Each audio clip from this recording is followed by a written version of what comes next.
받으실 말씀은 열왕기상 21장입니다.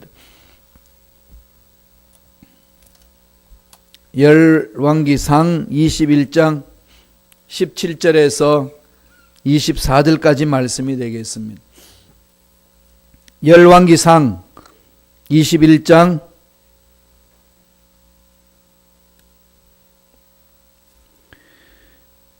17절로 24절까지 말씀을 다 같이 우리 한 목소리로 합독하시겠습니다.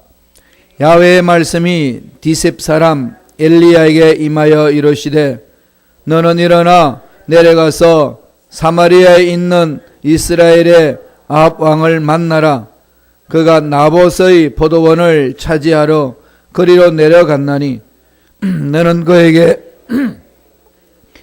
야훼의 말씀이 내가 죽이고 또 빼앗았느냐고 하셨다 하고 또 그에게 이르기를 야훼의 말씀이 개들이 나봇의 피를 핥던 곳에서 개들이 내 피 곧 내 몸의 피도 핥으리라 하였다 하라.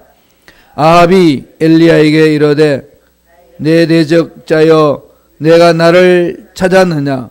대답하되 내가 찾았노라. 내가 내 자신을 팔아 야훼 보시기에 악을 행하였으므로 야훼의 말씀이 내가 재앙을 내게 내려 너를 쓸어버리되 내게 속한 남자는 이스라엘 가운데에 매인자나 노인자를 다 멸할 것이요 또 내 집이 느밧의 아들 여로보암의 집처럼 되게 하고 아히야의 아들 바하사의 집처럼 되게 하리니 이는 내가 나를 노하게 하고 이스라엘이 범죄하게 한 까닭이니라 하셨고 이세벨에게 대하여도 야훼께서 말씀하여 이르시되 개들이 이스라엘 성을 성읍 곁에서 이세벨을 먹을지라. 아합에게 속한 자로서 성읍에서 죽은 자는 개들이 먹고 들에서 죽은 자는 공중의 새가 먹으리라고 하셨느니라 하니. 이 말씀으로 하나님을 대적하는 자, 하나님을 대적하는 자라는 제목으로 은혜의 말씀을 나누겠습니다. 오늘 말씀은 하나님을 떠난 자의 최후의 삶이 어떤지를 말씀하는 내용입니다. 아합 왕에 대해서, 아합 왕가에 대해서 하나님이 마지막으로 내리는 심판의 메시지입니다. 아합 왕은 하나님을 모르는 사람이 아닙니다. 하나님을 아는 사람이에요. 그래서 여기서 하나님을 대적한다는 것은 하나님께 싸움을 건다 그런 의미가 아닙니다. 뭘까요? 하나님 말씀을 우습게 생각하는 사람. 하나님 말씀을 그냥 세상에서 흘러가는 어떤 소리, 그걸로만 새겨 듣는다는 겁니다. 그러니까 하나님 말씀 자체에 대해서 그 마음을 감동시키지 않는 거죠. 하나님 말씀 말씀이고 내 삶은 내 삶이다 라고 이야기하는 자에 대한 하나님의 경고고 심판의 메시지입니다. 결국은 이런 일이 일어나는 것은 아합이 어떤 삶이었기 때문에 그럴까요? 하나님을 두려워하지 않고 하나님의 말씀을 멸시하고 자기들의 삶의 어떤 스타일로 자기 삶에서 나오는 어떤 얘기로 그렇게 나아갑니다. 그러니까 하나님 앞에서 몸부림치고자 하는 것이 없었던 거죠. 사람은 완벽해질 수 없습니다. 누가 완벽할까요? 누가 말씀대로 정확하게 다 살아낼 수 있을까요? 아무리 은혜 시대라고 그러지만은 인간이 죄성이 많기 때문에 일어섰다면 넘어지기 쉽고 교만해지기 쉬운 것이 연약한 인간의 모습 아니겠습니까? 우리만 그렇게 알고 있나요? 하나님도 정확하게 뚫어보고 계십니다. 그런데도 불구하고 계속 하나님이 원하시는 일을 하기를 원하고 계시는 하나님의 마음은 뭘까요? 몸부림치라는 거죠. 하나님의 말씀 안에서 몸부림치는 겁니다. 힘들고 어려워도 말씀 붙잡고 살아보려고 노력하고 정말 하나님 기뻐하시는 그 삶을 다 살아내지 못해도 그렇게 살아보겠다고 말씀을 보여잡고 절제하고 기도하고 몸부림치는 그 삶을 말하는 것 아니겠습니까? 저는 거룩한 삶이란 그렇게 표현을 합니다. 하나님 말씀 부여잡고 말씀대로 살겠다고 몸부림치는 사람. 그게 다 담겨 있는 거죠. 이집트의 약 90%가 이상이 이슬람 교도라고 그럽니다. 예전에는 이집트에도 그리스도인들이 많이 있었는데 지금은 남은 자들처럼 그리스도인들이 남아 있습니다. 이집트에서는 아무리 공부를 많이 하고 그다음에 좋은 이 연줄과 사람들 관계를 맺어도 그리스도인이 되면은 앞길이 막힙니다. 사업하기도 힘들고 직장생활하기도 힘들고 특별히 정부의 고관직으로 들어가기는 어렵습니다. 다 막혀버렸습니다. 그렇게 큰 불이익을 당하는 게 이집트에 있는 그리스도인입니다. 그럼에도 불구하고 그들은 그리스도인으로 남기로 그리스도인으로 살기로 결심하고 산다고 그럽니다. 그래서 정부에서 한 번은 그리스도인 리더들을 불러가지고 제안을 줬다고 그럽니다. 너희들에게 신앙의 자유를 주겠다. 대신에 너희는 모카탐이라는 지역으로 가서 거기서 살라. 허용을 해준 거예요. 거기서 마음껏 예배드리고 마음껏 교회 짓고 마음껏 살라고. 모카탐이라는 지역이 어떤 곳인가 하면 쓰레기 분리 장소입니다. 쓰레기 버리는 곳이에요. 그래서 쓰레기 분리 장소에 거기 가서 그래 살라는 겁니다. 그 얘기를 들은 크리스찬들의 지도자들이 회의를 하고 결심합니다. 가자고. 갔어요, 다 걸로. 대대로 내려옵니다. 그래서 쓰레기 분리수거하면서 살아요. 자손들도 그렇게 살고 있습니다. 그런데 그 동네에 곳곳에 십자가가 있는 교회 공동체가 있다는 겁니다. 큰 데는요, 2만 명이나 모일 수 있는 그 동물교회에서 예배 드린다고 그럽니다. 지금도 그래요. 이런 어떤 이 사건들을, 이런 사실들을 접할 때 어떤 마음이 드시나요? 우리 너무 편안하게 지금 신앙생활을 있지 않나요? 어디서 신앙생활하던 방해하는 사람 누가 있나요? 새벽 예배 이렇게 나와서 마음껏 부르짖는 건 누가 방해하나요? 주중에 나와서 예배드리는 건 누가 방해하나요? 그럼에도 불구하고 우리는 어떤 마음이 어디로 향하고 있는지, 어떤 마음을 가지고 있는지 한번 돌아봐야 되지 않을까요? 초대교회 성도들도 예수 믿으면 죽습니다. 감옥 갑니다. 아랑곳 하지 않고 예수님을 구세주로 믿고 따라갑니다. 그렇게 주를 위해 헌신했던 자들로 인하여서 오늘날 전 세계는 기독교 공동체로 하나님 나라를 확장하고 있습니다. 몸부림이죠. 하나 힘들다 어렵다 이 중요한 게 아니고 몸부림치는 겁니다. 아합이 하나님을 대적하는 자다 표현했던 것은 바로 하나님 앞에 몸부림을 안 쳤다는 거죠. 우습게 생각합니다. 그리고 아합은요, 정치는 잘했어요. 아합이 왕으로 있을 때는 나라가 부강했습니다. 어차피 이세벨이 와가지고 이스라엘 백성들에게 불어넣은 것은 바알신, 가세라 신이잖아요. 그건 풍요의 신입니다. 그러니까 만문이점에 돈이면 다 된다고 생각하는 그 사상입니다. 그게 그 나라를 덮친 겁니다. 나라는 부강했어요. 돈도 많았고 튼튼했고 그런 이웃 나라에 비해서 아주 견고한 나라를 만든 사람이 아합 왕입니다. 그런데 세상 눈으로 보면 아합 왕이 정치를 잘한 것처럼 보입니다. 그런데 하나님은 아니라는 거죠. 네가 왕이 된 것은 그 일을 하려고 세운 게 아니다. 다른 건 잘했는데 영적으로 아주 둔감했습니다. 그래서 결국은 멸망의 길로 간 것이 아합 왕입니다. 오늘 말씀에는 이젠 가진 게 없을 만큼 다 가졌는데, 아니 못 가진 게 없을 만큼 다 가졌는데, 그 나봇이라는 사람이 조상 대대로 물려받은 포도원, 그게 탐나가지고 그것을 뺏으려고 그럽니다. 그럼 자기가 그냥 못 뺏고 하니까 악한 여인이 있잖아요. 이세벨이 독을 품고 뺏어냅니다. 그리고 왕궁에서 보니까 너무 그냥 아름다운 포도원이 있어서 그걸 달라는데 안 주니까 이세벨이 뒷공문에서 손을 봅니다. 나봇을 죽여버리게 해요. 모함을 해가지고. 역적이다. 모함을 해서 죽여버리고 뺏어냅니다. 21장 2절에 보세요. 먼저 아합 왕이 나봇에게 가가지고 이렇게 제안을 합니다. 열왕기상 21장 2절에 보면은 아합이 나봇에게 말하여 이르되 내 포도원이 내 왕궁 곁에 가까이 있으니 내게 주어 채소밭을 삼게 하라. 내가 그 대신에 그보다 더 아름다운 포도원을 내게 줄 것이요 만일 내가 좋게 여기면 그 값을 돈으로 내게 주리라. 이 말 들으면 아합이 참 좋은 사람 같지요. 신사진 것 같지 않습니까? 그런데 왕궁에 살면서 이게 뭐가 아름답다고, 뭐가 좋다 이걸 뺐습니까?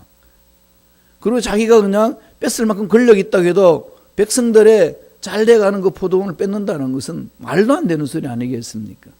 이 모든 과정을 하나님 다 지켜보십니다.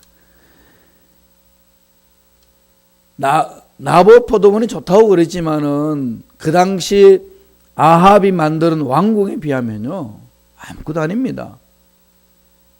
아합 왕이 만드는 왕궁의 정원을 비하면은 뭐가 그게 좋다고 여기겠습니까?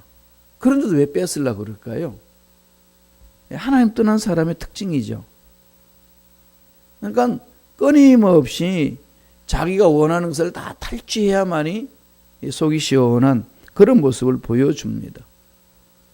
이런 모든 모습을 하나님이 보시고 엘리야를 보냅니다. 그리고 신랄하게 비판합니다. 아합을. 당신은 하나님 보시기에 악을 행했습니다. 늘 그 말씀이죠. 하나님 보시기에 악을 행했습니다. 그럼 하나님 대적한 자다 이거죠. 하나님 앞에 욕을 한 것도 아니고 하나님 앞에 싸우자고 달려든 것도 아닙니다. 여기서 지금 말하고 있는 것은 철저하게 하나님이 원하시는 마음을 품지 아니하고 하나님 방식대로 살지 아니하고 자기 고집대로 자기 생각대로 살아간 그 아합 왕에게 던지는 메시지입니다. 오늘 본문의 말씀은요, 하나님을 대적하는 자, 즉 하나님의 말씀을 무시하는 자, 지 마음대로 사는 자에 대한 하나님의 경고요 심판의 메시지입니다. 이건 아합에게만 한 걸까요? 오늘 저와 여러분에게도 동일한 메시지입니다. 하나님의 말씀이 내 가슴을 치면은요 민감하게 반응해야 합니다. 미적미적하면은 그만큼 흑암의 세력에 사로잡힙니다. 단히 쫓아버리고 말씀에 순종하는 거죠. 자, 하나님을 대적하는 자의 삶의 결론은 어떤 겁니까? 첫째로 욕망의 포로가 된다는 겁니다. 탐심이 끊임없이 일어난다는 거예요. 왜냐하면 하나님이 없으니까 마음이 공허해집니다. 무언가 채워야 되거든요. 세상 것들은 채우면 채울수록 소금물 같아가지고 갈증만 있습니다. 우리가 이해하지 못하는 자살하는 사람들 보면은 어마어마하게 많이 가진 사람들이 이렇게 죽잖아요. 자기 스스로 목숨을 끊고. 이해되지 않지 않습니까? 그건 그 사람, 죽는 사람한테는 너무 허무한 거예요, 인생 자체가. 하나님이 없으면 그렇다고 성서는 증언하고 또 세상 사는 사람들 속에서도 늘 그렇게 우리에게 말하고 있고 우리들도 그런 걸 많이 느끼잖아요.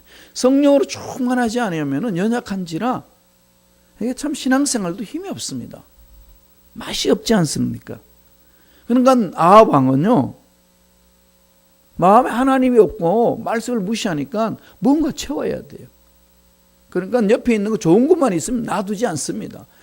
다 뺏어내야 되는 거죠. 결국은 욕망의 포로가 되어서 그것 때문에 인생 끝난다는 겁니다. 말씀을 한번 보지요. 열왕기상 21장 18절입니다. 다 같이 읽겠습니다. 너는 일어나 내려가서 사마리아에 있는 이스라엘의 아합 왕을 만나라. 그가 나봇의 포도원을 차지하러 그로 내려갔나니. 끊임없지 없는 거죠. 참 무슨 모습인데 욕망의 포로가 되면은 이런 비상식적인 행동을 스스럼없이 나간다는 겁니다. 그래서 하나님이 참다가 인내의 한계가 오는 그점에 엘리야를 보내서 그 말해라 말씀을 해주고 있습니다. 하나님 마음에 하나님이 없는 자의 모습 아니겠습니까? 아합 왕이 살았던 이 별장이 고고학자들에 의해서 발굴되었습니다. 그 경관을 설명하는데요. 사마리아에서 동쪽으로 20마일 떨어진 곳에 요단강이 보이고 동북쪽으로 갈릴리 호수로 보이고 거기 별장이 있었던 그 지역에서 서쪽으로 30마일 떨어진 곳에는 지중해가 보이는 그런 정말 기가 막히는 그런 곳이라고 그럽니다. 그런 아름다운 별장을 가지고도 왕궁 옆에 있는 아름다운 포도원이 탐이 나가지고 조상대대로 하나님을 섬기면서 살았던 그 나봇의 포도원을 뺏는 겁니다. 끊임없는 거죠. 욕망의 포로가 얼마나 무서운지를 보여주는 것 아니겠습니까? 야고보서는 야고보서 1장 15절 이런 말씀을 합니다. 다 같이 우리 야고보서 1장 15절 다 같이 읽겠습니다. 욕심이 잉태한 적 죄를 낳고 죄가 장성한 적 사망을 낳느니라. 이런 말씀을 이렇게 읽으면 우리 스스로 느끼죠. 나는 물질에 대한 욕심이 없어. 그럴 수 있잖아요. 그럼 여러분 돌아보세요. 무엇에 대한 탐욕이 있는지. 다른 무엇이 나를 끌어잡아 당기는 거 있잖아요. 탐심은 우상 숭배라고 했습니다. 조심해야 될 부분이죠. 하나님보다도 먼저 앞서는 것. 이건 우리가 늘 말씀을 통해서 자신을 보고 성령 안에서 돌아봐야 됩니다. 고대에 우리 기독교 교부인 성자 어거스틴이 올바른 사랑에 대해서 늘 강조를 했습니다. 올바른 사랑을 가져야 된다. 올바른 사랑. 뭘 말했나 하면요. 올바른 사랑이라는 것은 사랑해야 할 것과 사용해야 할 것들을 늘 구별해야 된다는 겁니다. 사용해야 될 것을 사랑하고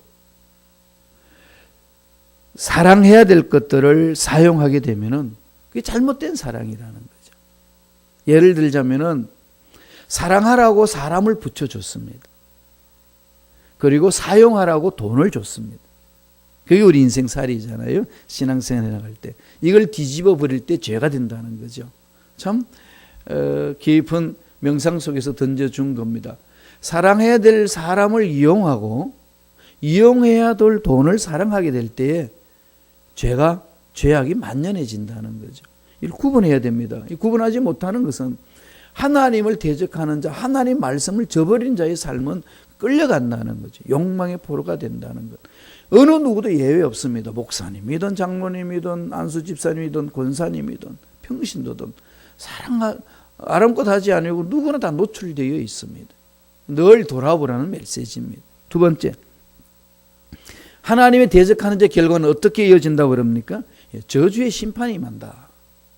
저주의 심판이 임한다는 것을 오늘 아합을 통해서 보여줍니다. 17절에서 24절 읽었던 말씀은요, 씀떡할 정도로 무서운 심판을 선언하고 있습니다. 누구한테요?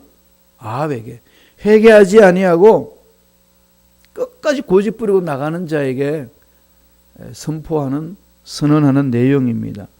열왕기상 21장 19절 한번 읽어보겠습니다. 아합이 최후가 어떻게 되는지를 설명합니다. 읽습니다. 너는 그에게 말라 이르기를 야훼의 말씀이 내가 죽이고 또 빼앗았느냐고 하셨다 하고 또 그에게 이르기를 야훼의 말씀이 개들이 나봇의 피를 핥은 곳에서 개들이 내 피 곧 내 몸의 피도 핥으리라 하였다 하라. 무시무시한 거죠. 나봇을 죽인 그 자리 피 냄새 나는데 그 피를 개들이 모여서 핥았던 것처럼 개들이 모여서 너 육체에 나오는 피를 핥을 것이다. 비참하게 죽는다는 것을 엘리야를 통해서 선포해 주는 거죠. 이걸 끝나지 않습니다. 21절 보세요. 열왕기상 21장 21절입니다. 다 같이 읽습니다. 야훼의 말씀이 내가 재앙을 내게 내려 너를 쓸어버리되 내게 속한 남자는 이스라엘 가운데 매인자나 노인자를 다 멸할 것이요. 무시무시하지 않습니까? 하나님 말씀을 거부하고 말씀을 대적하는 자는 하나님을 대적하는 자라고 정의를 내리시고 바로 그가 누구냐? 아합이라는 겁니다. 약자의 물건을 탈취하고 탐욕은 끊임없이 부리고 자기 마음대로 생각하고 자기 마음대로 말하고 사는 그를 향한 하나님의 최후의 삶이 어떤 것인가에 대한 엘리야를 통해서 선포해 줍니다. 무시무시한 말씀이 거기 임한 거죠. 근데 여기서 읽지 않았습니다만 이해되지 않는 말씀이 나옵니다. 그게 열왕기상 21장 27절이에요. 27절 다 같이 읽어볼까요? 아합이 이 모든 말씀을 들을 때에 그의 옷을 찢고 굵은 배로 몸을 동이고 금식하고 굵은 배에 누우며 또 풀이 죽어 다니더라. 누구가 말하죠? 아합이. 그 무시무시한 심판의 메시지를 듣고 돌아서려고 하는 그 모습이 보입니다.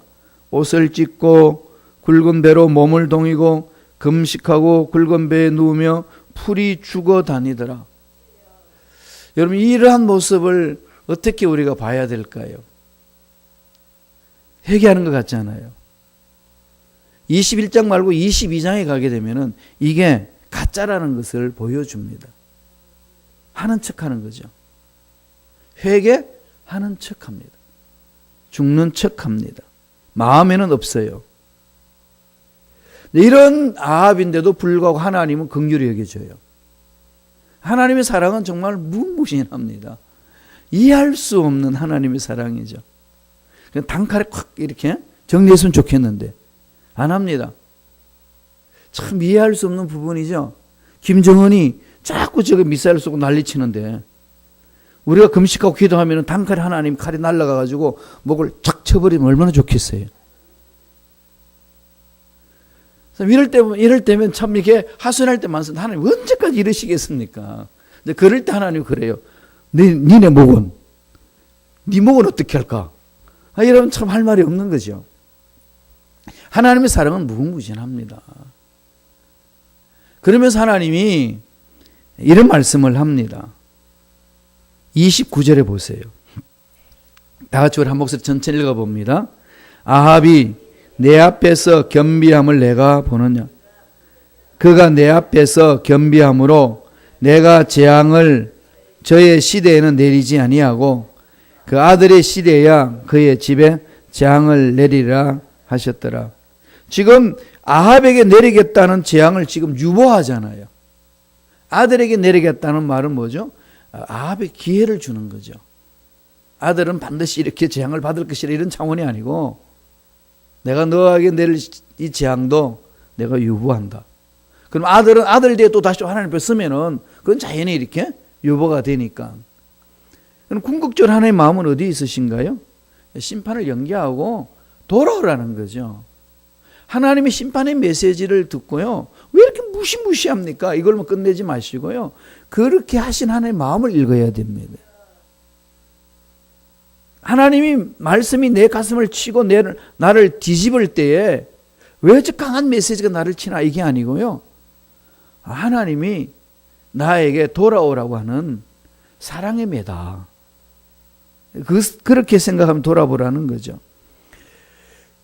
이런 이 회개하는 모습, 그럼에도 불구하고 하나님은 용서해 주시고 기회를 주는데 아합은 결국 마음에 하나님을 두지 않습니다.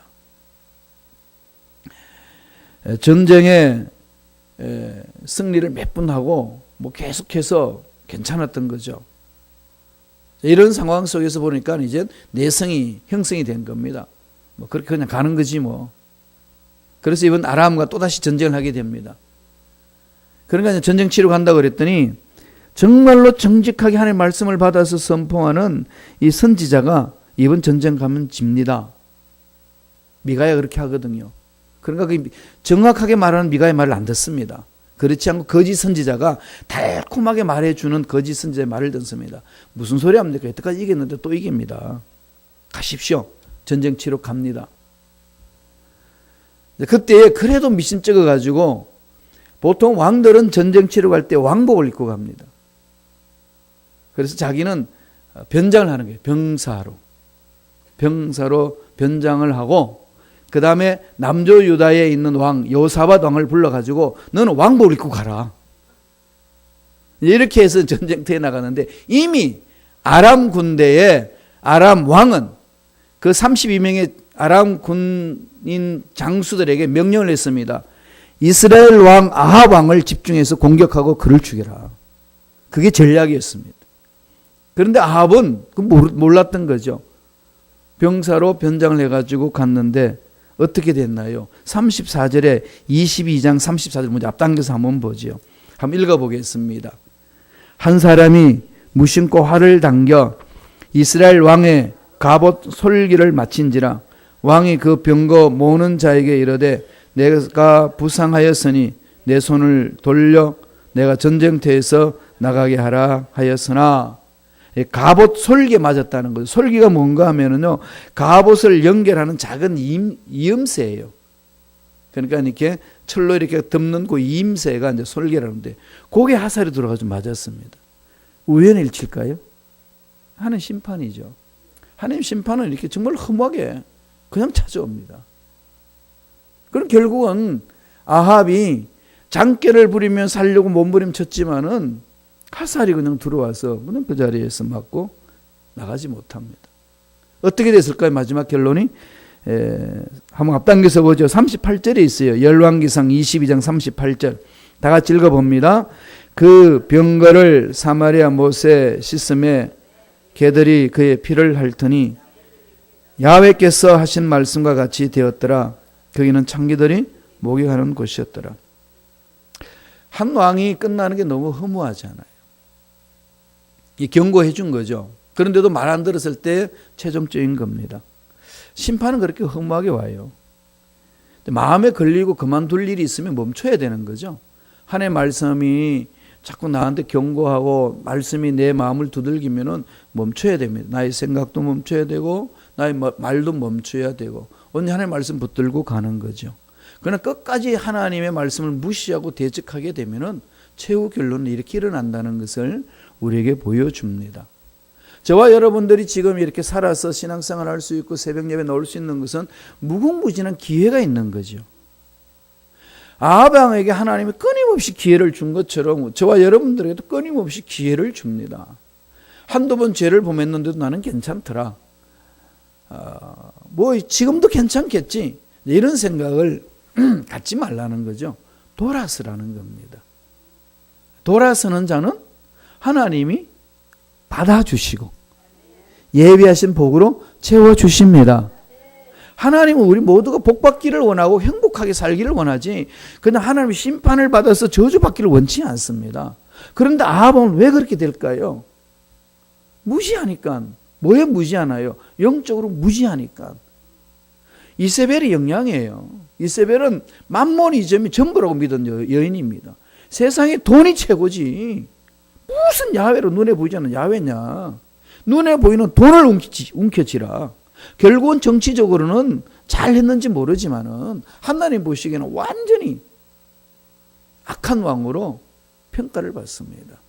이거 오늘 현대를 살아가는 저와 여러분 가져야 될 기본 자세 아니겠습니까? 지금 우리 이 미국은 자본주의 국가고 그리고 돈이면 다 되는 것처럼 느낍니다. 대한민국도 마찬가지고. 그리고 사실 우리가 일을 해낼 때 돈 없으면 안 됩니다. 돈이 필요합니다. 이럴 때 함정이 있다는 것을 늘 마음판에 새기라는 거죠. 그 속에 함정이 있습니다. 뭐가 우선이 돼야 되죠? 하나님. 돈은 하나님 안에 있습니다. 나의 보물은 하나님 안에 있습니다. 그러면 하나님 안에 가면은 내가 원하는 보물을 누리며 살 수 있습니다. 이 우선권 문제지 않습니까? 하나님은 돈 자체를 거부하게 한다든지 부 자체를 거부하게 한다든지 그렇게 말씀하지 않습니다. 성경은 늘 그러잖아요. 복받기를 원하고 잘 되기를 원합니다. 그런데 우선순위를 잃지 말라는 거죠. 그걸 그냥 슬렁슬렁 넘어가지 말라는 겁니다. 하나님 능력에 집중해라. 그러면 하나님 필요한 거 채워주시리라. 그 은혜가 저와 여러분 삶에 넘쳐나길 간절히 축원합니다. 기도하겠습니다. 하나님 아버지 감사와 찬양을 드립니다.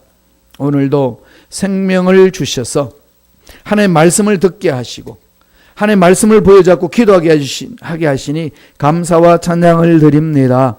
연약한지라 넘어질 때 많이 있고 쓰러질 때 많이 있고 알게 모르게 죄를 지을 때 많이 있습니다. 그럴 때마다 하나님은 우리를 심판하는 곳으로 몰고 가지 아니하시고 기회를 주시고 사랑을 품으셔서 돌아오기를 원하시는 하나님 마음, 그 마음을 마음판에 새기게 하시고 아버지 마음을 기쁘게 해드리는 우리 모두가 되게 축복하여 주옵소서.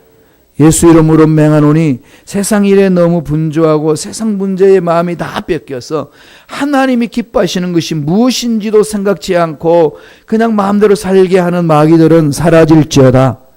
하나님의 자녀들 괴롭히지 말지어다. 머리부터 발까지 모든 육체의 질병도 깨끗하게 나음을 입을지어다. 씻어주시고 정결케 해주시고 하나님 말씀 위에 굳건하게 서서 하나님을 기뻐하시는 그런 멋진 삶을 살아내는 우리 모두 되게 축복하여 주옵소서. 은혜 감사히 귀한 예물 드립니다. 예물 드린 손길들마다 기억해 주시고 예배하신 놀란 복으로 충만하게 채워 주옵소서. 감사하고 예수님 이름으로 기도드리옵나이다. 아멘.